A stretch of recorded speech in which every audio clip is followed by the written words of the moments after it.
if you have an income of $4,800 and you have expenses, let's say your expenses are $400 or $4,400 each month, and your income again is $4,800. So that leaves you with a cash flow of $400.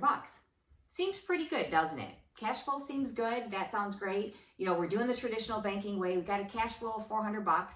So we should be all set. We should be pretty good. We should be able to save that, right? So why am I broke? Why am I broke then? If I have a cash flow of $400, why then am I broke? Well, if you take a look at life in general, right? We know that things happen, things come up, okay? So when you start out with your cash flow at $400, and let's say you're in January. In January, you have to spend $1,200 on tires for your car, okay? So you need brand new tires, you spend $1,200. Well, you had a cash flow of $400, so you take your $1,200, you minus that $400 of cash flow, and now you're in the negative by $800 for that month. Where does that go? Goes on a credit card, doesn't it?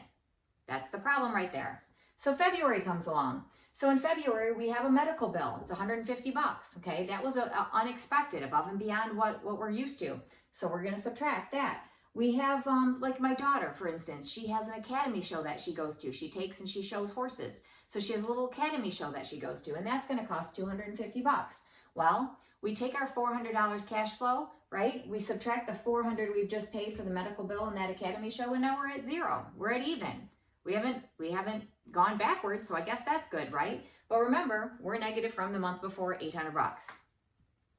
Now it's March. So in March, we have a school trip for the kids, right? You have some kids and one of them has a place to go. Like for us in Michigan, one of the big school trips is going to Mackinac Island. So a bunch of kids, and their parents, they go to Mackinac Island. They stay at the Grand Hotel up there. You know, they go and they do a bunch of sightseeing. They learn a lot about Michigan's history, and they do that.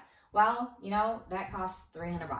So there's $300 we're subtracting for our $400 in cash flow. And then we have a dental issue. We have to get a filling. That filling costs money, okay? So that's gonna cost us $175 above and beyond what we have for our dental coverage, okay? So now we take our school trip, we take our filling, and we take $475 and we're subtracting our $400 cash flow, and now we have $75 we're in the hole for that month, okay? So again, those unexpected things, they sure add up, don't they? So where does that go? That ends up going on the credit card too, because we don't have enough savings built up or we wiped it out in January. So now comes April, all right?